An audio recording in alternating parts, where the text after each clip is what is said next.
Perfecto.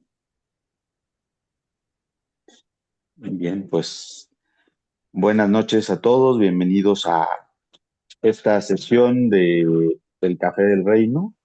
Eh, agradecerles, agradecerles que mi hijo acaba de fundir la luz, entonces, de un balonazo.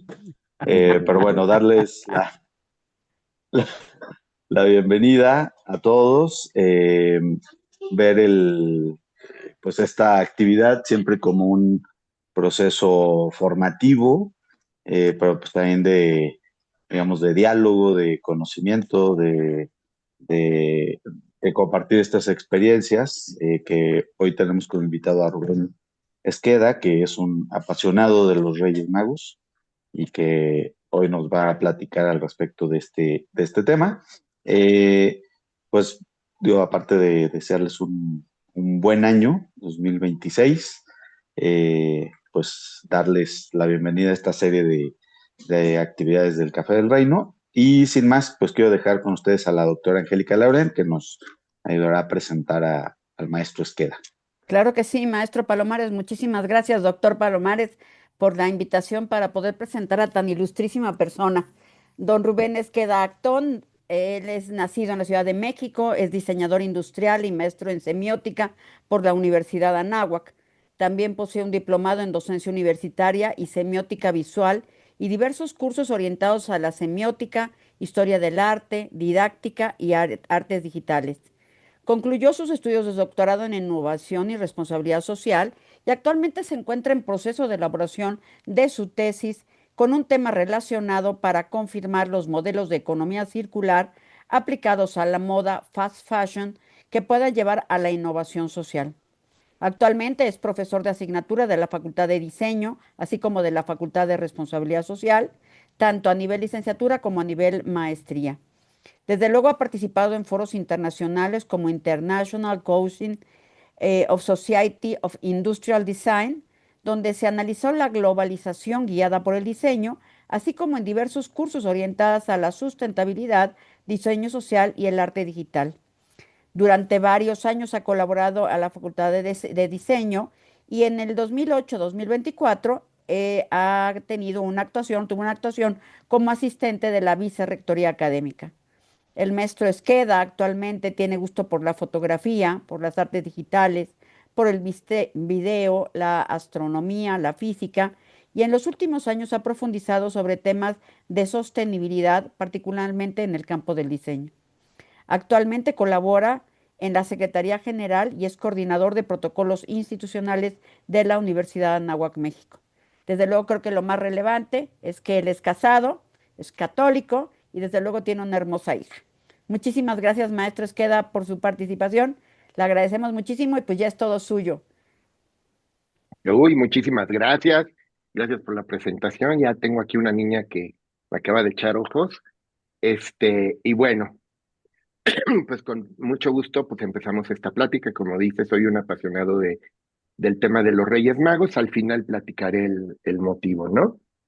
Pero bueno, esta plática la quise titular Los Reyes Magos, los primeros testigos. Y vamos a profundizar un poco más en eso en particular. ¿Por qué los primeros testigos? Este, y bueno, sé que tenemos como una hora, entonces voy a procurar ir más o menos ágil porque seguramente habrán preguntas al final y seguramente muchos de ustedes me podrán incluso ayudar o conocer más de esto, ¿no? Ya detalles más particulares. Pero bueno, pues quisiera comenzar con esta frase, como pues, recién pasamos la solemnidad de la Epifanía de los Magos de Oriente. Y la venida de los Reyes Magos manifiesta que los gentiles pueden descubrir a Jesús y adorarlo como Hijo de Dios. Y para nada más aterrizar un poco, cuando se mencionan los gentiles, se referirían en ese entonces pues, a los paganos, a los que no eran necesariamente judíos, y ese punto es importante, como lo voy a comentar más adelante. Pero bueno, comencemos por el principio, ¿no? Esta imagen a mí me sigue impactando cuando la veo. Tuve oportunidad de estar en la Catedral de Colonia Y pues ahí está el osario que contiene los restos de los Reyes Magos. ¿Qué hacen en Alemania? Lo vamos a ver ya al final, ¿no? Pero no deja de significar mucho ver estas imágenes y luego lo platicaré por qué. Pero bueno, hay muchas expresiones, muchos escritos, muchos pasajes que encontramos en el Evangelio que refiere a los Reyes Magos. Y después ya no, ¿eh? Particularmente es en estos momentos iniciales. Al entrar en la casa encontraron al niño y con María su madre y postrándose le rindieron homenaje. Luego abriendo sus cofres le ofrecieron dones de oro, incienso y mirra, lo que todos ya sabemos. Bueno, vamos a poner un poco de contexto. La iglesia celebra 3 epifanías. La fiesta de los Reyes Magos o la bajada de los Reyes es comúnmente llamada así, una epifanía, que significa una manifestación en el sentido de que Dios se nos revela y se da a conocer. Entonces, las 3 epifanías a las que se hacen mención es esta, la de los magos de Oriente, que es la manifestación a los paganos, la epifanía del bautismo del Señor, que es la manifestación a los judíos, y la epifanía de las bodas de Caná, que es la manifestación a sus discípulos. Son las 3 epifanías que tenemos. Y bueno, vamos a hablar un poco de esta. ¿Quiénes fueron los Reyes Magos? ¿Y eran reyes acaso? Bueno, San Mateo es el único que habla de los magos en la Biblia.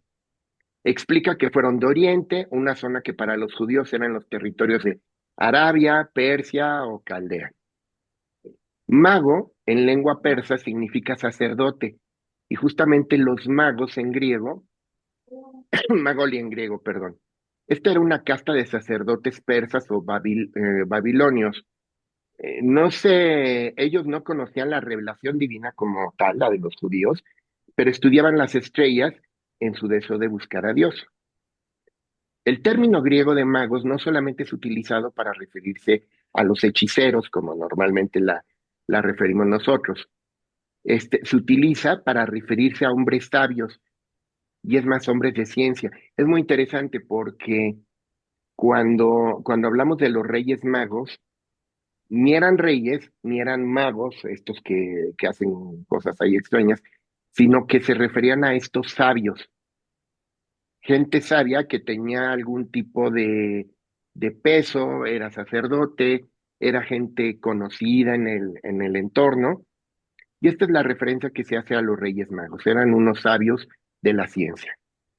La tradición fue que le llamó reyes a los magos en referencia al Salmo 72 que dice que los reyes de Occidente y de las islas pagarán tributo, los reyes de Arabia y de Etiopía le ofrecerán regalos, ante él se postrarán todos los reyes y le servirán todas las naciones. De ahí tomamos que se utilice la palabra de reyes, pero es con este sentido. Entonces, para empezar, todo sobre el origen de quiénes fueron, al final, quiénes eran ellos. En las escrituras no aparecen como tal, pero la tradición les ha dado ciertos nombres. Hay manuscritos, por ejemplo, a fines del siglo VII, se les nombraban como Pitistarea, Melchor y Gatatzpa, perdón, ¿no? Pero ya en el siglo IX se les empezó a llamar, como actualmente conocemos los nombres de Gaspar, Melchor y Baltasar. Melchor es graficado generalmente como un anciano blanco con barba en representación de la zona europea y le ofrece al niño el oro por la realeza de Cristo. Gaspar representa la zona asiática y porta el incienso por la divinidad de Jesús. Y Baltasar, que es el negro porque provienen de las zonas de África, le regala al Salvador la mirra, que es una sustancia que se utilizaba para embalsamar cadáveres y símbolo de la humanidad del Señor. Ahí es de las regiones conocidas en donde se les reconoce que provienen de esos lugares. Mateo no explica del todo que sean astrólogos que conocían con precisión el movimiento de las estrellas y que pues era básicamente lo que hacían. Ahí si me echan la mano por ahí con un micrófono que está encendido. Aunque bien intencionado, su visita es causa de turbación general y despierta la desconfianza de Herodes. Imagínense que de repente unas personas extrañas, ilustradas, pues de repente se aparecen, ¿no? Sabemos la historia de que Herodes veía al Mesías como un rival. A pesar de ser anciano y de haber reinado ya por más de 30 años, Herodes les ruega que averigüen el sitio preciso del nacimiento del Mesías, con el fin de poder así saber y acabar con el potencial competidor. Esa historia que ya sabemos, ¿no? Los sabios que no sospechan eso, encuentran al niño, lo adoran y le obsequian lo que habíamos comentado, oro, incienso y mirra. Pero un ángel les previene a los magos de las intenciones de Herodes, que pues no eran muy buenas, y entonces no regresan por donde él estaba. Muy enojado, manda a matar a todos los niños menores de 2 años. Y para entonces sabemos que José ya se había ido, había visto sus sueños y pues huyen a Egipto y ya conocemos esa parte de la historia. Como que eso es más o menos lo que hemos escuchado, ¿no? Hasta ahí. Volviendo al tema de la Epifanía, Paco, ¿no quieres venir a escucharla? si me apagan por ahí el micrófono, por fin. Este, la palabra Epifanía proviene del griego epifanea, perdón mi pronunciación, que significa una manifestación o una aparición. En el contexto cristiano designa la manifestación de Jesucristo como Hijo de Dios y Salvador del mundo. Mientras que en la Navidad celebramos el nacimiento de Jesús, de que es el Hijo de Dios, el Epifanía celebra su reconocimiento por parte del mundo. Ese es el significado y la importancia de esto, y ahorita lo voy a recalcar mucho más. ¿Por qué es tan importante los Reyes Magos como testigos en ese sentido, no? La Epifanía entonces tiene una gran dimensión cristológica. Jesús es reconocido como el verdadero Rey y el verdadero Dios, pero también tiene una dimensión misionera, porque va a anticipar la vocación universal de la Iglesia. Benedicto, en algún momento, Benedicto XVI afirmó que la Epifanía nos recuerda que la Iglesia es, por su naturaleza, misionera. Esto fue en una homilía de la Epifanía. Los Reyes Magos no solamente van a contemplar a Cristo, a Jesús, lo anuncian con su presencia, inaugurando el movimiento de la fe hacia todos los pueblos. Vamos a ver esto más a detalle. Benedicto escribió algo muy interesante sobre este tema. En su último libro sobre Jesús de Nazaret, sobre la infancia de Jesús, mencionaba que los reyes, algunos habían sostenido que probablemente no venían de Oriente, sino de Tartesos, una zona que los historiadores se ubican entre Huelva, Cádiz y Sevilla, o sea, en la zona de Andalucía, por allá por España. En su texto, sin embargo, también dice, así como la tradición de la Iglesia ha leído con toda naturalidad el relato de la Navidad sobre el trasfondo de Isaías, y de este modo llegaron al pesebre, el buey y el asno, así también ha leído la historia de los magos a la luz del Salmo 72:10 e Isaías 60. Y de esta manera los hombres sabios de Oriente se han convertido en reyes, y con ellos han entrado en el pesebre los camellos y los dromedarios. Eso relata Benedicto XVI y continúa diciendo, la promesa contenida en estos textos extiende la providencia de estos hombres hacia el extremo occidente, hacia estas zonas en España. Pero la tradición ha desarrollado ulteriormente este anuncio de la universalidad de los reinos, de aquellos soberanos interpretándolos como reyes de los 3 continentes entonces conocidos, África, Asia y Europa. La parte esencial es que eran externos, eran foráneos, no eran gente de ahí, no eran judíos. Por eso cobran la relevancia, porque pues si bien los pastores fueron testigos, pues eran judíos, pero los Reyes Magos atestiguan y después comentan y comparten desde el punto de vista, digamos que, del resto del mundo, de la gente no judía. Por eso es importante la presencia y el testimonio de ellos, ¿no? Ahora, vamos a profundizar con esto de los primeros testigos. Los Reyes Magos, en ese sentido, ocupan un lugar único en la salvación, como lo decía, porque son los primeros no judíos que atestiguan el nacimiento del Mesías. A diferencia de los pastores, que son representantes de Israel, los magos provienen de Oriente, del mundo pagano. Ahí es donde esta presencia se subraya con una verdad fundamental, donde Jesucristo no pertenece a un solo pueblo, sino a toda la humanidad. Vamos a profundizar en esto. En el Evangelio de San Mateo se presenta a los magos como unos magos de Oriente, volviendo a recalcar eso, sin adscripción a algún pueblo de la alianza.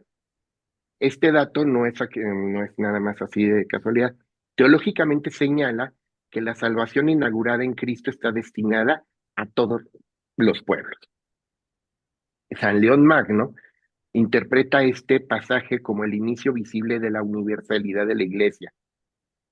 Comenta él que desde el comienzo de la infancia del Salvador se anuncia la vocación de los gentiles y los magos son las primicias de las naciones llamadas a la fe. Ese es el punto de importancia. Los magos no reciben una revelación directa, que esa es otra cosa interesante, sino lo que ellos ven es un signo, la estrella. Entonces, esto los convierte en símbolo de todos aquellos que desde la razón, la ciencia o la observación del mundo intuyen que existe una verdad más alta. Ellos leen en el cielo, pero no se quedan ahí, se ponen en camino. ¿Mande? Ah, sí. ¿Qué pasó, mi amor? Si me apagan por ahí el micrófono. Micrófono. Gracias. La fe, así viéndola desde este punto de vista, no es pasividad, sino es respuesta activa a una llamada. Esto es interesante porque entonces ellos no estaban esperando ninguna revelación, pero ven señales. Y con este afán de buscar la verdad a través de la observación de lo que era la ciencia, se dan cuenta que hay algo más alto. Y pues al final lo encontraron. Ahí es donde empieza a aumentar esta relevancia cuando hablamos de ellos. La tradición, como ya lo platicamos, pues habla de de estos tres elementos que le fueron entregados, ¿no? El oro, el incienso y la mirra. El oro representa al Cristo Rey, el incienso al Cristo Dios y la mirra al Cristo hombre destinado a sufrir y a morir. San Ireneo de León señala que ofrecer el oro al rey, incienso a Dios y mirra al que habrá de morir por los hombres. Eso es lo que hacen.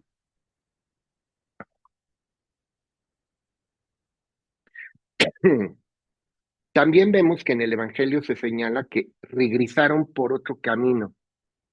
Y bueno, ya habíamos visto que pues efectivamente no se creyeron la buena voluntad de Herodes y pues le dieron la vuelta por otro lado. Pero esta frase es muy profunda si se le da una lectura espiritual, porque podemos verlo así, que nadie que se encuentre con Cristo puede volver siendo el mismo. Los Reyes Magos no solo dan testimonio de Jesús, sino que su propia vida se convierte en testimonio de transformación. Entonces, claro, con todos estos acercamientos se empieza a entender más la relevancia de los Reyes Magos en esto. Y bueno, para hablar de algo que casi no se habla, el final de los días de los Reyes Magos y el inicio de otra historia, que esa historia fue la que me despertó el profundizar más en todo eso. La leyenda cuenta que después de la resurrección de Jesús, el apóstol Tomás los halló en el reino de Saba. donde fueron por él bautizados y consagrados obispos. Después se dice que en el año 70 fueron martirizados y depositados los tres en un mismo sarcófago. Posteriormente, vamos a profundizar en esta historia, Santa Elena, madre de Constantino, fue a buscarlos y halló a los tres cuerpos coronados, dando por sentado que se trataba de los Reyes Magos, y se los llevó a Constantinopla. No hay mucho que se hable de ellos. Hay algunas explicaciones del por qué, pues, ya habían concluido su misión y había que preocuparse de otras cosas. Pero bueno, esto es lo que se sabe de cómo fue los últimos días de los Reyes Magos, ¿no? Fueron mártires, no tenemos ningún testimonio sólido. La iglesia no los venera como mártires, sino como confesores y testigos. Su santidad al final se explica que no está en una muerte violenta, sino en la búsqueda sincera, la adoración verdadera y la fidelidad al encuentro con Cristo. Si acaso ese martirio o son mártires, es en lo espiritual porque dejaron atrás su vida antigua, tuvieron una conversión.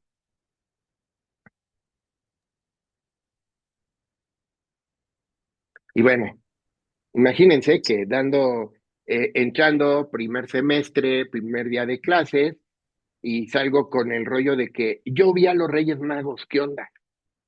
Se me quedó muy grabado porque tuve oportunidad, como les decía, de estar en la Catedral de Colonia y el primer impacto de encontrarlos ahí, después de preguntarme qué hacían en Colonia, pues fue, pues aquí están enfrente de mí, esto que desde niño me habían platicado y me habían dicho y que esperaba con ánimo y todo y partir la rosca, como seguramente lo hicimos el día de ayer, y de repente saber que no solamente estaban ahí, sino que ellos habían sido testigos y habían estado con Jesús. Impacta mucho eso, pero bueno, eso lo dejo al final. Entonces, fue un largo camino que recorrieron estas reliquias para llegar a donde se encuentran ahorita en la Catedral de Colonia, en Alemania. ¿Qué cosas sabemos? De entrada, que durante la Segunda Cruzada, el obispo de Milán, San Eustorgio, religioso noble de origen helénico, visitó Constantinopla para que el emperador le permitiera aceptar su reciente nombramiento. Esto no solo le dio su consentimiento, sino que le hizo un pequeño regalito inolvidable.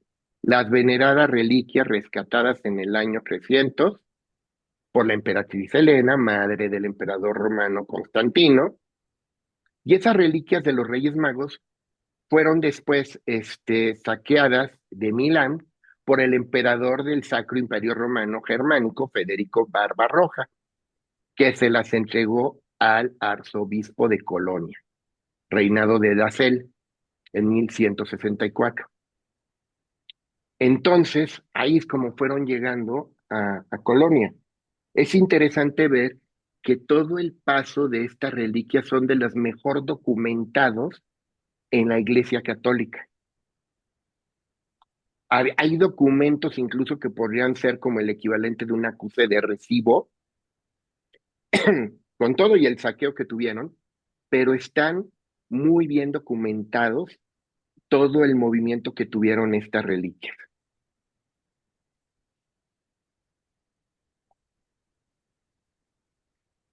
Bueno, aquí es otra vista de donde está el sarcófago. Las reliquias de los Reyes Magos recuerdan que el cristianismo es una fe histórica, concreta y encarnada. Los primeros testigos no son figuras míticas, sino hombres reales cuya memoria sigue viva para la Iglesia, como lo dijo alguna vez Benedicto XVI. La fe cristiana no es una idea, sino un acontecimiento. Ellos siguen siendo testigos de la manifestación de Dios ante el mundo. Y entonces es muy interesante cuando empiezas a ver este, cómo están ubicadas, la explicación que hay, eh, todo lo que se ha investigado alrededor de ellas, sí impacta, pero sobre todo entendiendo cómo fue la vida de ellos, la importancia de ellos y al final cómo se conservaron como reliquias hasta el lugar donde se encuentran actualmente, ¿no? Bueno, así se dice en alemán. Este, Vamos a hablar un poco del relicario donde están ubicados los Reyes Magos. Este es, que tienen ahí, está en la nave central de la Catedral de Colonia. Y este relicario fue diseñado por un famoso orfebre medieval, Nicolás de Verdún, que empezó el trabajo en el año 1180, 1181. Tiene esculturas de oro elaboradas de los profetas y apóstoles, escenas de la vida de Cristo. Al final el relicario se acabó por ahí de 1225 y alrededor de 1199 el emperador Otón IV le agregó 3 coronas áureas para los Reyes Magos como una donación a la iglesia de Colonia. A causa de la importancia de este relicario y de la catedral para posterior desarrollo de la ciudad, el escudo de armas de la ciudad de Colonia muestra a la fecha todavía las 3 coronas que simbolizan a los 3 Reyes Magos. Este es el escudo de armas de la ciudad de Colonia. Y pues claramente ahí pueden ver las 3 coronas, ¿no? Este, de las reliquias de la Iglesia Católica, las mejor datadas, las mejor estudiadas, son la corona de espinas que se encuentra en Notre Dame y los restos de los Reyes Magos, así como comentario general, ¿no? Hay muchas historias, sobre todo a raíz de las cruzadas, donde se escondieron, se sacaron muchas cosas relacionadas con Jesús, partes de la cruz, de los clavos, el Santo Grial, y hay mucha, incluso mitos alrededor de donde pueden estar o donde terminaron. Esto es el seguimiento, sí es muy meticuloso en estas 2 reliquias, ¿no? Creo que voy muy rápido, pero bueno, así damos tiempo para platicar. Vamos a hablar del relicario, cómo está.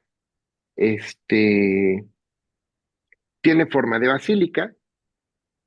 basílica no necesariamente gótica, tiene proporciones enormes para esta clase de urnas, son 2 metros más o menos de largo, es oro macizo, plata, esmaltes, joyas, y dentro de él están los cráneos de los 3 Reyes Magos en 3 cajas forradas de terciopelo. Cada hueso está envuelto en seda. Es el sarcófago más grande del mundo en ese sentido. Domina toda la catedral. Desde que entras es lo primero que estás viendo ahí. Pesa 350 kilos. Y tiene muchas imágenes, unas que representan a la Virgen María, a los Reyes Magos, a los profetas. Y bueno, eso ha hecho que la ciudad de Colonia, junto con Roma y Compostela, sean uno de los 3 grandes centros cristianos de peregrinación. No recuerdo si tiene el segundo lugar a nivel mundial como centro de peregrinación, pero pero bueno, eso es lo que ha ocurrido ahí, ¿no? Bueno, este es parte del exterior de la Catedral de Colonia. Vamos a hablar del lugar donde reposan. Esta catedral se empezó en 1248 para albergar las reliquias, pero pues al final tardó 632 años. En ese tiempo se fue convirtiendo, quitaban, ponían y empezó a tomar forma de una iglesia gótica. Es la iglesia gótica más grande de Europa, uno de los 10 templos religiosos más grandes del mundo. Sus torres se elevan 157 metros, sigue siendo una altura enorme. Todos los que pasan afuera de la catedral pues se asombran de la majestuosidad, el decorado externo que tiene. y todo el tamaño, todo lo que hay ahí es monumental. Las estatuas, las puertas, todo, todo, todo. Este es un ejemplo de alguno de los vitrales que tienen ahí, ¿no? En el 81, Juan Pablo II estuvo ahí, se arrodilló frente al sarcófago. La construcción final de la catedral acabó hasta el año de 1880 Ah, y solamente pues, pues fue restaurada, casi, pues sí, restaurada porque no sufrió mucho daño, después de los bombardeos que hubo en la ciudad de Colonia en la Segunda Guerra Mundial. Y es impresionante la imagen, creo que es la que sigue. Vean la devastación de la ciudad de Colonia y vean cómo está la catedral de pie.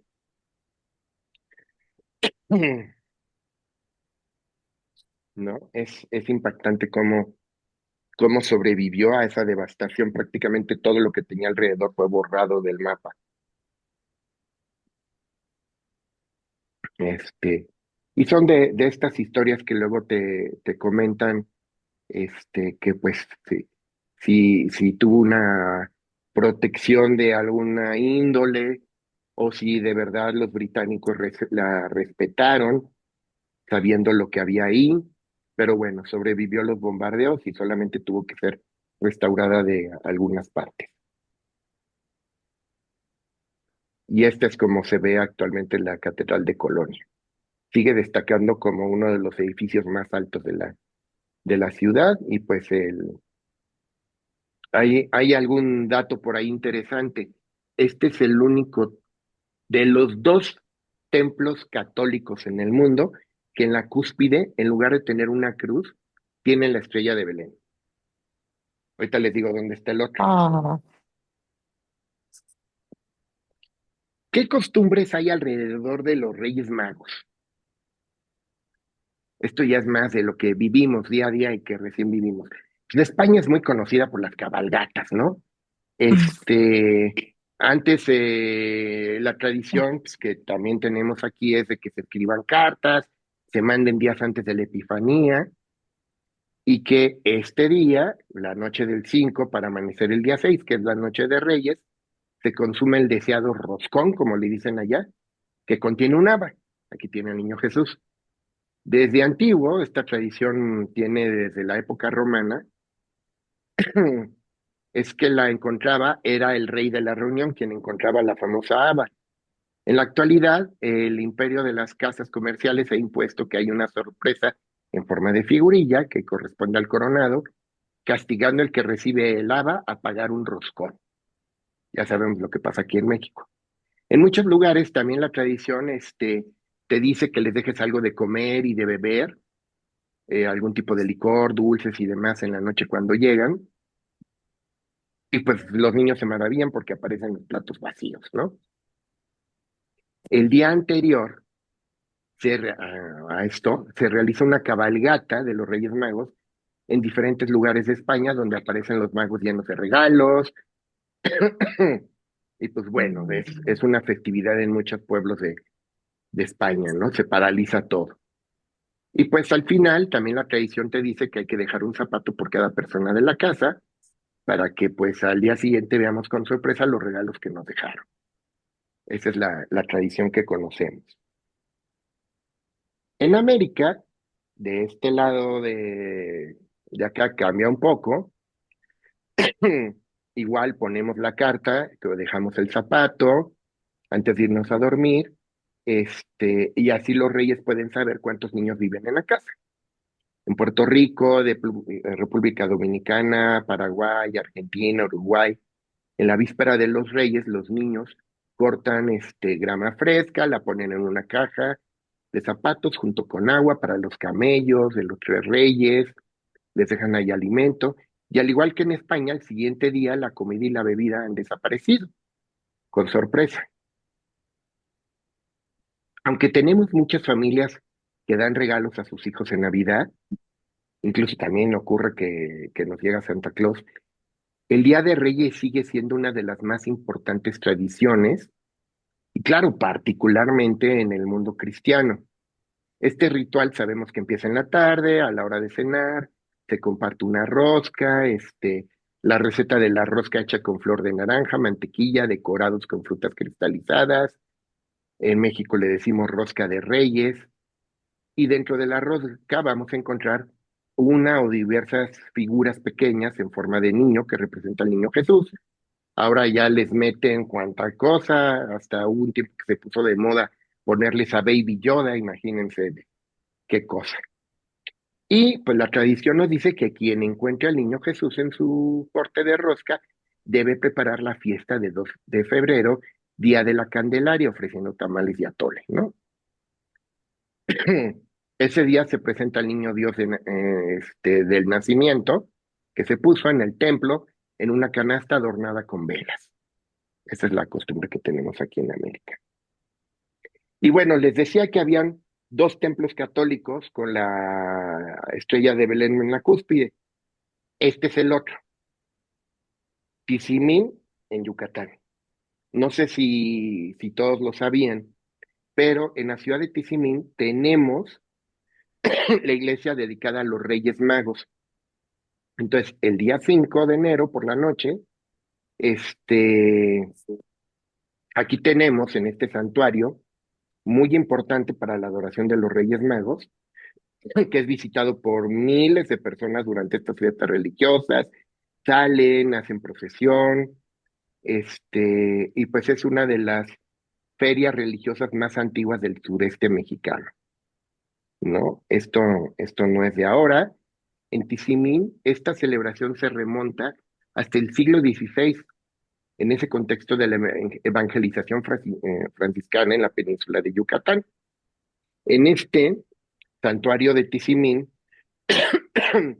se tiene un valor teológico muy particular porque está dedicado a los santos que no pertenecen a Israel, subrayando la universalidad de la fe. Se convierte en espacio de peregrinación, como el camino de los Reyes Magos, integra la fe, cultura y vida cotidiana. Y así como los Reyes Magos viajaron para encontrarse con Cristo, los peregrinos de Tizimín se ponen en camino para renovar su fe. Entonces, llegan peregrinos de todo el mundo y adoran aquí a las figuras de los Reyes Magos que se tienen en Tizimín. Con esto prácticamente termino en tiempo, si acaso unos minutitos antes de lo que pensaba, porque sí me gustaría que platicáramos y que fuéramos puntuales para terminar, porque igual todos tienen a lo mejor otra actividad que hacer, pero bueno, este es parte de lo que les quería presentar. Para mí fue muy significativo, como les decía, estar ante la presencia de ellos. Puedo decirles a detalle luego todas las cosas que se sienten y que pasan por la mente. Y fue una cuestión fortuita. Yo no iba, bueno, ni siquiera iba a ir a Colonia. Habíamos ido por un tema de un congreso en la ciudad de Berlín. Coincidía con la feria automotriz de Frankfurt, muy grande y que prácticamente todo diseñador debe de conocer alguna vez en su vida. Y pues en el camino estaba Colonia. Entonces, pues no, pues qué tal si vamos a Colonia, tiene una de las catedrales más grandes y bellas del mundo, gótico. Con esa imagen fuimos. Llegas, sales de la estación de tren y lo primero que ves afuera es la Catedral de Colonia. Mi sorpresa es cuando llego a la entrada y veo que está dedicada a los Reyes Magos y que ahí están los Reyes Magos. Ah, caray. Entré y pues bueno, me cambió completamente. Me cambió completamente. De ahí diría, devoción por los Reyes Magos y por todo lo que significa este, para la Iglesia Católica y para nuestra fe. Entonces, con esto termino. Muchísimas gracias por aguantarme. Y pues, no sé si hayan dudas, comentarios.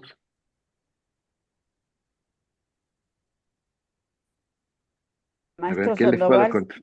si quiere, con mucho gusto, si quiere, les ayudo. Primero levantó la mano el maestro Sandoval, si fuera tan amable, por favor. Sí, gracias, saludos y muchas gracias, Rubén, por esta información. Nada más dos temas rápidos. Uno, ¿dónde quedaron las coronas? Porque mencionas que estaban ahí los restos de los reyes, pero las coronas, ¿quién se las quedó? Esa es la Ahí primera. están, Ah, ok, adentro del sarcófago, ahí están. ok, Y de hecho es bien interesante porque se hicieron análisis de lo que se encuentra ahí como las telas, el polen, todo esto, y todo corresponde al siglo I después de Cristo. ok. Y Entonces, la segunda es, no sé qué tan certera o si viste la parte, hay una película que se llama El Cuarto Rey Mago, que se hizo en el año 1985. Qué tan apegada está. Yo sé que no se menciona tampoco en los evangelios, pero hay un cuarto rey mago. Qué tan cierto es el conocido Artaban. ujú.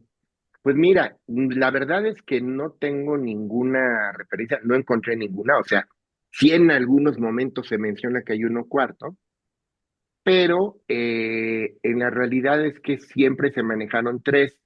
Digo, tampoco se menciona mucho, es Mateo el que dice, el que habla de ellos.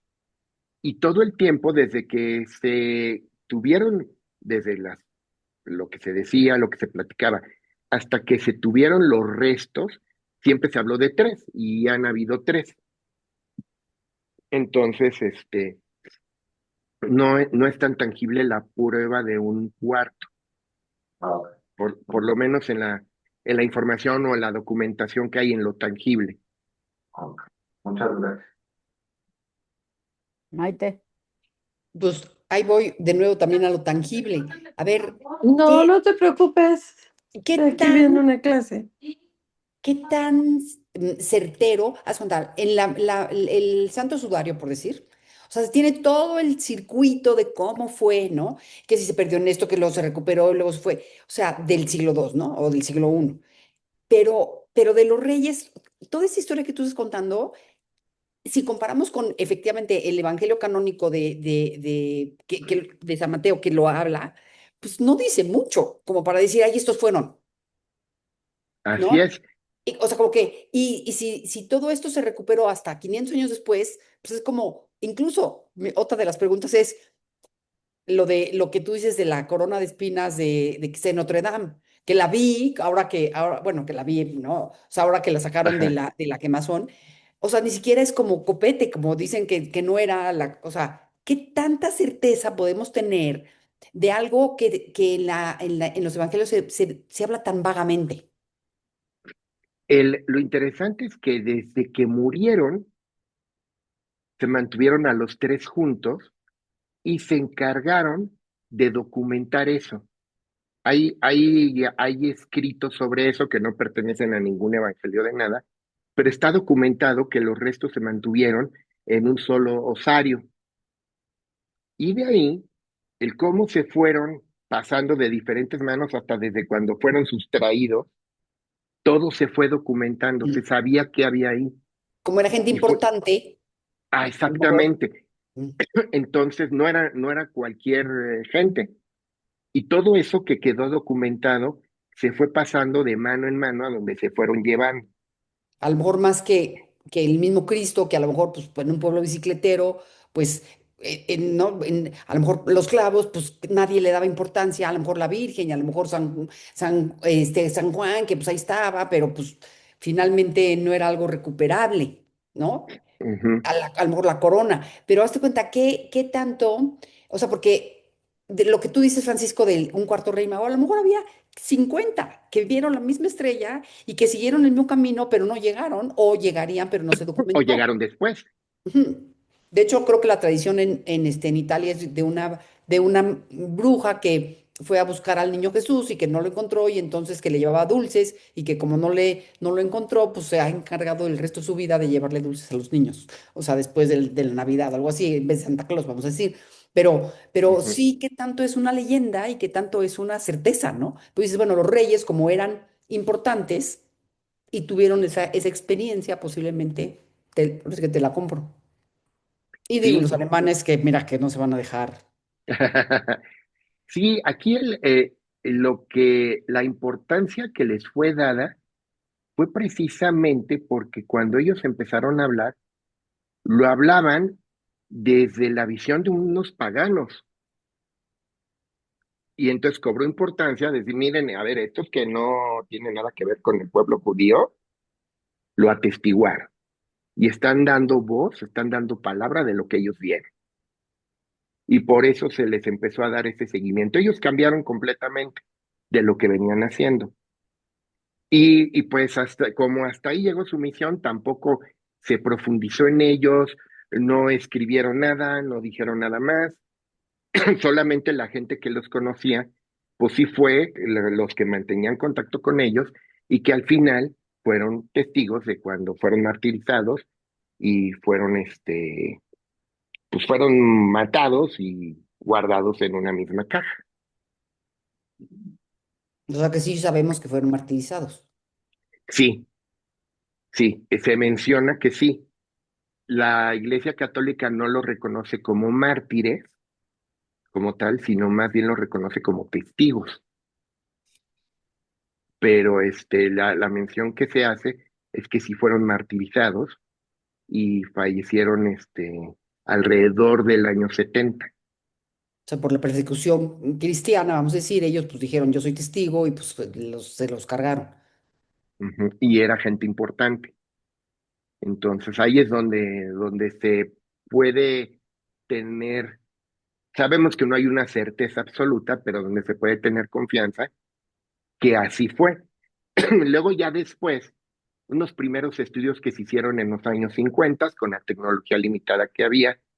Después, a fines de los 2000, otros estudios que se hicieron, sobre todo de los materiales que estaban alrededor de las calaveras, sí pudieron confirmar que todo lo que había ahí, sobre todo el polen, Temporalmente es correspondía, adecuado. ajá, correspondía a la época, al siglo I, sin determinar exactamente el año, porque pues no tienen ese nivel de precisión, sí podían contener los que eran del siglo I, las telas también que los cubrían. Entonces se ve que por lo menos la parte de las telas con las que fueron envueltos se conservaron desde la muerte de los Reyes Magos.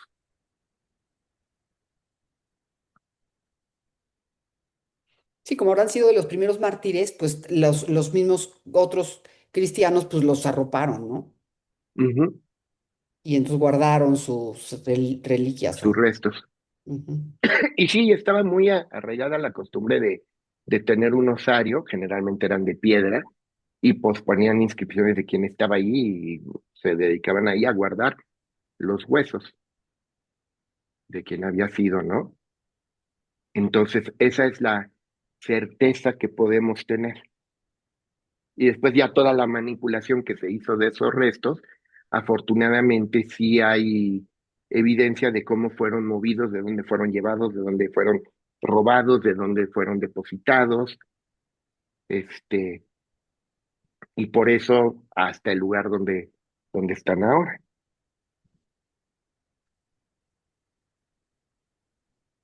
No sé. Mm, Rubén, nada más Ah, faltó decir que también fuiste o llegaste ahí por coincidencia el mero día de los Reyes Magos, ¿no? Que hubiera sido casi no, que me te hubiera hubieran llevado, encantado, me hubiera ¿no? vuelto loco. No, fíjate que fue, yo creo que fue por ahí de noviembre. Pues Y ya cerca empezaba a ya. haber gente. Pero yo empezaba a Sí, ver cosas navideñas. ya Sí. empezaba. Y fue fortuito. La verdad es que, miren, como experiencia podemos debatir mucho eso. Quien le ha pasado me va a entender, pero el llegar, primero enterarme que estaba no enfrente nomás de un bonito edificio gótico para verlo, ¿no? Porque esa era la intención.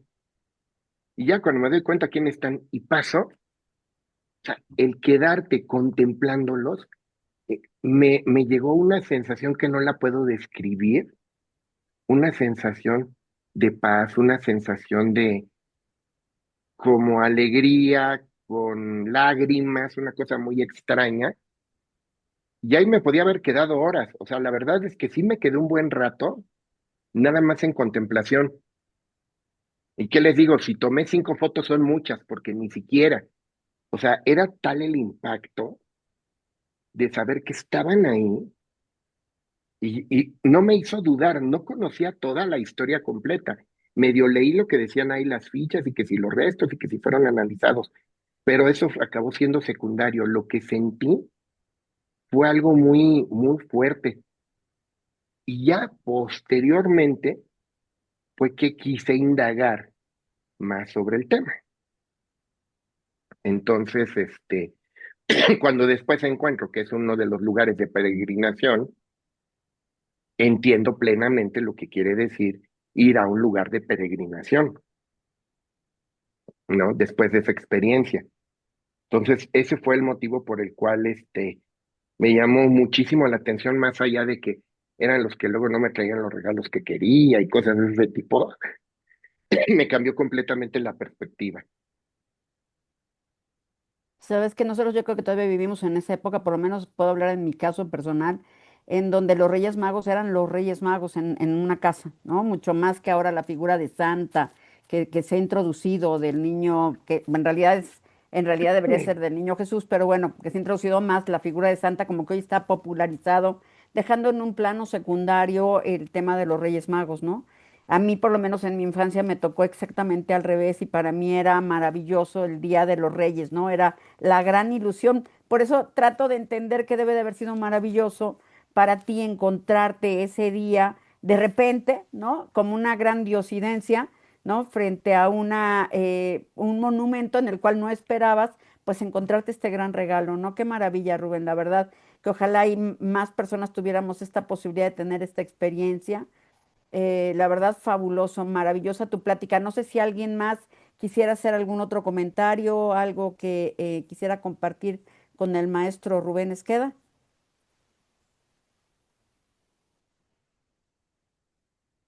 Agradecer, agradecer la plática. No, gracias por escucharme y por permitirme compartir esto. Yo creo que es, como bien decías, Angélica, si llegara a haber la oportunidad de que se den una vuelta a la Catedral de Colonia, aunque sea como yo le hice, de ida y vuelta, o sea, llegas en el tren, y te regresas a donde quieras. Háganlo. Es uno de los lugares que sin duda tenemos que Conocer. experimentar más que visitar. Claro. Digo, habrán otras experiencias maravillosas que tengo que ir a conocer, ¿verdad? Pero por lo menos de esta es lo que les puedo hablar.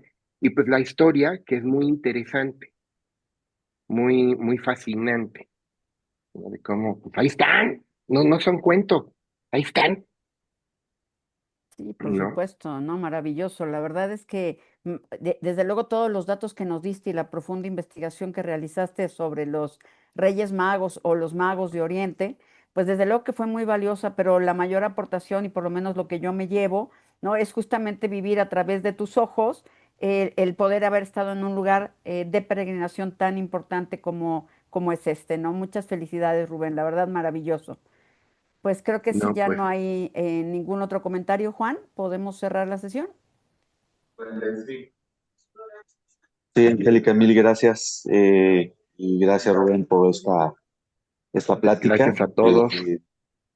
Y pues nada, invitarles a la siguiente. Todavía no tenemos confirmada la fecha exacta, pero en breve les informaremos de la siguiente actividad.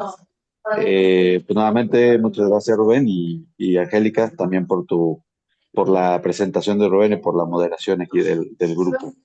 Con muchísimo Eh, gusto. pues, muy bien, pues buenas Pues, noches, gracias a Feliz Día de todos. Reyes atrasados a todos. Feliz año, Angélica, que sea de exactamente, felices bendiciones. Reyes a todos, feliz año y gracias. Un gusto verlos. Ha sido un año Felicidades. Un maravilloso. abrazo a todos. Muchísimas gracias, Rubén. Gracias, gracias. Gracias. Bye. Gracias y buenas Bye, noches. bye. muy buenas noches. Gracias, maestro.